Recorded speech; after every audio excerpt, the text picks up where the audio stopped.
இந்த சேனலை தொடர்ந்து நடத்த உதவி செய்ய நினைப்பவர்கள் உதவி செய்யலாம். வணக்கம்.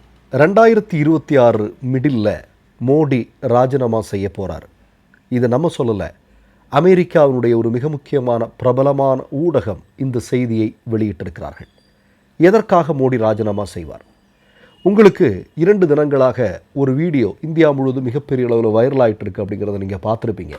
அது என்ன அப்படின்னா, உத்தரப்பிரதேசத்தில் நீங்கள் ஒவ்வொரு வீடாக போய் ஆர்எஸ்எஸ் சங்கபரிவார கும்பல் வாள், ஈட்டி, கத்தி, கடப்பாரை இதை எல்லாத்தையும் விநியோகம் செஞ்சிட்ருக்காங்க. ஒவ்வொரு வீட்லையும் போய் விநியோகம் செய்து கொண்டு இருக்கக்கூடிய காட்சியை பார்க்குறோம். கேட்டால் அவனுங்க என்ன சொல்கிறானுங்க அப்படின்னா, பெண்களுக்கு பாதுகாப்பு வேணும், அதற்காகத்தான் நாங்கள் வீடுகளில் ஆயுதங்களை விநியோகம் பண்ணுறோம் அப்படின்னு சொல்கிறேன். ஆட்சி தானடா நடக்குது. யோகி ஆதித்யநாத் தானே உத்தரப்பிரதேசத்தினுடைய முதலமைச்சர். ஆர்எஸ்எஸ் ஆட்சி தானே நடக்குது. ஆர்எஸ்எஸ் ஆட்சியில் அங்கே இருக்கக்கூடிய பெண்களுக்கு பாதுகாப்பு இல்லை அப்படின்னா யார் பொறுப்பு ஏற்றுக்கணும்? ஆனால் இவன் என்ன பண்ணுறான் அப்படின்னா, அங்கே இருக்கக்கூடிய சிறுபான்மை சமூகத்தை சார்ந்த மக்களை இல்லாமல் ஆக்குவதற்கு, ஒரு மிகப்பெரிய கலவரங்களை கட்டெழுத்து விடுவதற்கு, குஜராத் மாதிரியே உத்தரப்பிரதேசம் முழுமையாக மாற்றுவதற்கான ஒரு திட்டம். இப்போ நான் இந்த செய்தியை எதற்கு சொல்கிறேன் அப்படின்னா, ஆர்எஸ்எஸ் இதை விரும்புது.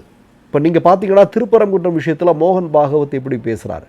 இப்போ மோகன் பாகவத் பேசுகிற மாதிரி உலகத்தில் ஏதாவது ஒரு நாட்டில் ஒரு மதத்தினுடைய அடிப்படையில் இருக்கக்கூடிய ஒரு இயக்கத்தில் இருக்கக்கூடிய ஒருத்தன் பேசுனா அவன் இந்த நேரம் ஆயுள் முழுக்க சிறையில் இருப்பான்.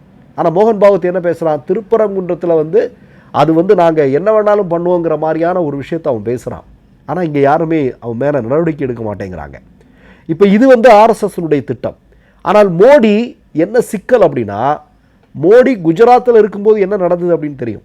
மோடிக்கும் இதிலெல்லாம் விருப்பம் இல்லாமல் எல்லாம் இல்லை. குஜராத் மாதிரியே இந்தியாவுடைய மற்ற மாநிலங்களை எல்லாம் மாற்றணும் அப்படிங்கிறதுல விருப்பம் இல்லாமல் எல்லாம் இல்லை. ஆனால் என்ன அப்படின்னா, மோடி ஆட்சி பொறுப்பிற்கு வந்ததற்கு பிறகு இந்தியாவில் நடக்கக்கூடிய மிகப்பெரிய தாக்குதல்கள் இதெல்லாம் சேர்ந்து இந்தியாவுடைய புகழுக்கே மிகப்பெரிய அளவில் சிக்கலை உருவாக்கி வைத்திருக்கிறது. இதற்கு முழுமையான பொறுப்பு மோடியும் மோடியினுடைய ஆட்சியும் அப்படிங்கிறது தெரியும். இதனால் பல்வேறு நாடுகள் மிகப்பெரிய அழுத்தத்தை கொடுத்து கொண்டிருக்கிறார்கள். இப்போ பல நாடுகள் பல்வேறு நடவடிக்கைகளை மேற்கொண்டால் இந்திய பொருளாதாரத்தினுடைய நிலைமை என்ன ஆகும் நமக்கு எல்லாருக்கும் நல்லா தெரியும் இல்லையா? அப்போது மிகப்பெரிய அளவில் வெளிநாடுகள் கொடுக்கக்கூடிய அழுத்தத்தின் காரணமாக மோடி கொஞ்சம் மௌனமாக இருக்கிறார். ஆர்எஸ்எஸ் எப்போதோ இதெல்லாம் பண்ணிருன்னு சொல்லியாச்சு. ஆனால் மோடியால் அதை பண்ண முடியல. மோடி அதை பண்ணிட்டார்னா மோடியினுடைய ஆட்சிக்கு சிக்கலாயிரும். மோடிக்கு என்னென்னா, இந்த பிரதமர் நாற்காலியை விட்டு வெளியேறுவதில் அவருக்கு விருப்பம் இல்லை. அதனால் அவர் கொஞ்சம் மெல்ல போக்கு அப்படிங்கிற விஷயத்தை கடைபிடிக்கிறார். இப்போது இந்த அமெரிக்காவினுடைய ஊடகம் வெளியிட்டிருக்கக்கூடிய செய்தி அதை நம்ம சொல்லலாம். முதல்ல ஒரு யூஎஸ் பேஸ்டு திங்க் டேங்கர் வெளியிட்டிருக்கக்கூடிய ஒரு விஷயம், ஒரு கணிப்பு என்ன அப்படின்னு பார்த்தீங்கன்னா, இந்தியாவுடைய தேசிய பாதுகாப்பு மிகப்பெரிய அளவில் சிக்கலுக்குள்ளாகும். பாகிஸ்தான் மிகப்பெரிய தாக்குதல்களை 2026 இந்தியாவில் நிகழ்த்தப் போகிறது அப்படிங்கிறத அவங்க முதல் தகவலாக சொல்கிறார்கள். மோடி ஆட்சி பொறுப்பிற்கு வந்ததற்கு பிறகு மன்மோகன் சிங்கிற்கு வளையல் மாட்டி விடணும்னு சொன்ன அதே மோடி ஆட்சி பொறுப்பிற்கு வந்த பிறகு எத்தனை முறை மோடி வளையலை மாட்டியிருப்பார் அப்படின்னு தெரியல. நமக்கு புல்வாமாவில் என்ன நடந்தது அப்படிங்கிறது நமக்கு நல்லா தெரியும் இல்லையா? இவ்வளோ பெரிய தாக்குதல் நடந்தது. உள்ளே நம்முடைய இராணுவ வீரர்களின் மீது எவ்வளோ பெரிய தாக்குதலை நடத்திவிட்டு சென்றார்கள் என்று பார்த்தோம். நம்ம அடுத்ததாக நீங்கள் காஷ்மீரில் பள்ளத்தாக்கில் எப்படிப்பட்ட தாக்குதல்கள் இந்தியாவில் இருக்கக்கூடிய அப்பாவி மக்களின் மீது மோடி ஆட்சி நடக்கும்போது இல்லையா பயங்கரவாதிகள் தாக்குதல் நடத்தினார்கள் அப்படிங்கிறது தெரியும்.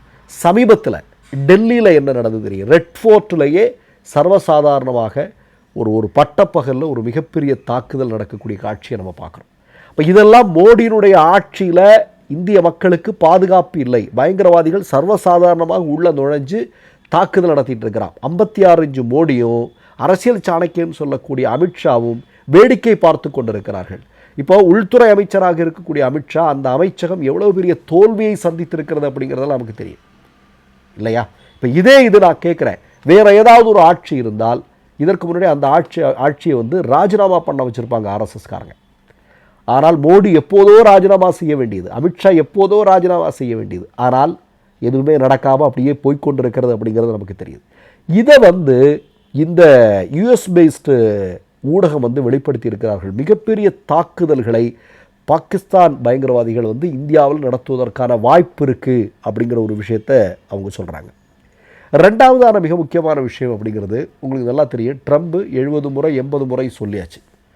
இப்போது ட்ரம்ப் என்ன சொல்கிறார் அப்படின்னா, கம்போடியா, தாய்லாந்து, ரஷ்யா, உக்ரைன், காசா, இஸ்ரேல், அது மாதிரி இந்தியா, பாகிஸ்தான், இந்த இடங்களுக்கு இடையே நடந்த பிரச்சனைகளை, போர்களை நான் தான் தவிர்த்தேன், நான் சொல்லித்தான் இதெல்லாம் முடிவுக்கு வந்தது அப்படிங்கிற விஷயத்தை அவர் தொடர்ந்து சொல்லி கொண்டிருக்கிறார்கள். சமீபத்தில் கூட அது தொடர்பாக அவர் பேசியிருந்தார். இதன் மூலமாக மோடிக்கு ஒரு மிகப்பெரிய அளவிலான நெருக்கடியை வந்து ட்ரம்ப் வந்து தொடர்ந்து கொடுத்துட்ருக்காரு. அது அதனுடைய உச்சத்தை வந்து இந்த 2024 அடையும் அப்படின்னு சொல்கிறாங்க.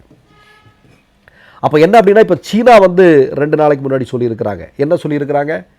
அமெரிக்கா வந்து இந்த பிரச்சனை, அதாவது இந்த ஒரு பதட்டம், இந்தியா பாகிஸ்தானுக்கு இந்த பதட்டத்தை போக்குவதற்கு அமெரிக்கா தான் தலையிட்டு சரி பண்ணிச்சுது அப்படின்னு ட்ரம்ப் சொல்லக்கூடிய அதே வேளையில் சீனாவும் அதில் மத்தியஸ்தம் வகித்தது அப்படிங்கிற ஒரு செய்தியை போட்டிருக்கிறாங்க. காங்கிரஸ்காரங்க அதற்கு எதிராக வந்து பதில் சொல்லணும் மோடி அப்படின்னு சொல்லி போராட்ட காலத்தில் வந்திருக்கக்கூடிய காட்சியெல்லாம் நம்ம பார்க்குறோம். அப்போது ஒட்டுமொத்தமாக மிகப்பெரிய நெருக்கடிக்குள்ள மோடி தள்ளப்படுவார். மோடியினுடைய பல்வேறு நாடகங்கள், அவருடைய முகத்துறை முழுமையாக கிழியும். அதன் பிறகு அவர் இமயமலையில் கூட போய் நிம்மதியாக அவரால் ஓய்வெடுக்க முடியாத அளவிற்கு அவர் தள்ளப்படுவார் அப்படிங்கிற மாதிரியான தகவல்களை அமெரிக்காவினுடைய மிக முக்கியமான ஊடகங்கள் அவர்களுடைய கணிப்புகளாக வெளியிட்டிருக்கிறார்கள். இப்போ நான் மீண்டும் சொல்கிறேங்க, இன்றைக்கு இந்தியாவில் கடந்த 11 வருடங்களாக நடைபெற்று கொண்டிருக்கக்கூடிய சம்பவங்கள் உலகத்தில் வேறு எந்த நாடுகளில் நடந்திருந்தாலுமே நீங்கள் கொஞ்சம் யோசிச்சு பாருங்கள். இதுக்கு முன்னாடி அந்த ஆட்சி எப்போதோ போயிருக்கும். ஆனால் தொடர்ந்து இவர்கள் இருந்து கொண்டிருக்கிறார்கள் என்றால் நீங்கள் ஒன்று யோசிச்சு பார்க்கணும். நீங்கள் அப்போ என்ன அப்படின்னா, எல்லாவற்றையும் அவர்கள் விலக்கி வாங்கி விட்டார்கள். இங்கே அவர்களுடைய அதிகாரம் இருக்குது. ஜி கம்பெனி, அதாவது மோடிஜி, அமித்ஷாஜி, ஜி கம்பெனி தான் இன்றைக்கு ஆட்சி பொறுப்பில் இருக்கிறார்கள். ஆர்எஸ்எஸ் நினைக்கக்கூடிய இடத்திற்கு மோடியும் அமித்ஷாவும் போக மாட்டேங்கிறாங்க. ஏன் அப்படின்னா அவர்களுடைய பதவிக்கு சிக்கலாயிரும். அவங்களுக்கு ஆட்சி அதிகாரத்தில் இருக்கணும். ஆர்எஸ்எஸ்க்கு ஆரிய பார்ப்பரிய ராஷ்டிரத்தை உருவாக்கணும். இந்த ஒரு மிகப்பெரிய பனிப்போர் இவங்களுக்குள்ளே ஓடிட்டுருக்கு. யோகிய மாதிரியான ஒரு ஆளை கொண்டு வரணும். கொண்டு வந்தால் இதை விட கடுமையான ஒரு விஷயங்களை எல்லாம் இந்தியாவில் உருவாக்க முடியும் அப்படிங்கிறது ஆர்எஸ்எஸ்னுடைய கணக்கு. இப்படி ஒரு மிகப்பெரிய அளவில் புகை மூண்டு கொண்டிருக்கிறது பாஜக என்று சொல்லக்கூடிய கட்சிக்குள்ளே. இதான் நீங்கள் பாருங்கள், இந்தியாவுடைய பாதுகாப்பு மோடி அமித்ஷாவுடைய ஆட்சி காலத்தில் எப்படி இருக்குது? ஒன்றுமில்லைங்க, உள்ளே இருக்கக்கூடிய விவகாரங்கள். இப்போ உள்ளூரில், இப்போ மணிப்பூர் என்று சொல்லக்கூடிய இந்தியாவுடைய மாநிலத்திற்குள்ளே நடக்கக்கூடிய பிரச்சனை என்ன நடந்திருக்கு? மோடியும் அமித்ஷாவும் தான் ஆட்சி பொறுப்பில் இருக்கிறார்கள். அவர்களுடைய ஆட்சி தான் அங்கே நடக்குது. ஏதாவது சரியாக இருக்கா? இன்றைக்கு வரைக்கும் பதட்டம் குறைந்திருக்கிறதா? இல்லை, எதுவுமே நடக்கலை. இப்போ ஒட்டுமொத்தமாக மிகப்பெரிய தோல்வி. இதனுடைய உச்சம்தான் 2026 மிடில் மோடி அவர்கள் அரசியலை விட்டே முழுக்கு போடுவார். அரசியலிருந்து ராஜினாமா செய்வார். ராஜினாமா செய்ய வேண்டிய நிர்பந்தம் அவருக்கு ஏற்படும். அது இந்தியாவுக்குள்ளே இருந்தில்ல, உலக நாடுகளுடைய அழுத்தம், உலக நாடுகளுடைய பல்வேறு வெளிப்பாடுகளின் மூலமாக இது நிகழும் அப்படின்னு இவங்க ஒரு கணிப்பை வெளியிட்டிருக்கிறார்கள். என்ன நிகழப்போகிறது என்பதை பார்ப்போம். மற்றொரு நிகழ்வில் சந்திப்போம். நன்றி, வணக்கம். 3 யூடியூப் சேனல்கள் வியாபாரத்திற்கு இருக்கிறது. தேவைப்படுபவர்கள் இந்த எண்ணுக்கு தொடர்பு கொள்ளுங்கள். மை நேம் இஸ் ரெட் சேனலை சப்ஸ்கிரைப் பண்ணிக்கோங்க. அதுக்கப்புறமா பக்கத்தில் இருக்கிற ஜாயின் பட்டனை கிளிக் பண்ணீங்கன்னா ஒரு நியூ பேஜ் ஒன்று ஓப்பன் ஆகும். அதுலேயும் ஜாயின் பட்டனே கிளிக் பண்ணிக்கோங்க. அதில் பார்த்தீங்கன்னா credit R debit card options இருக்கு.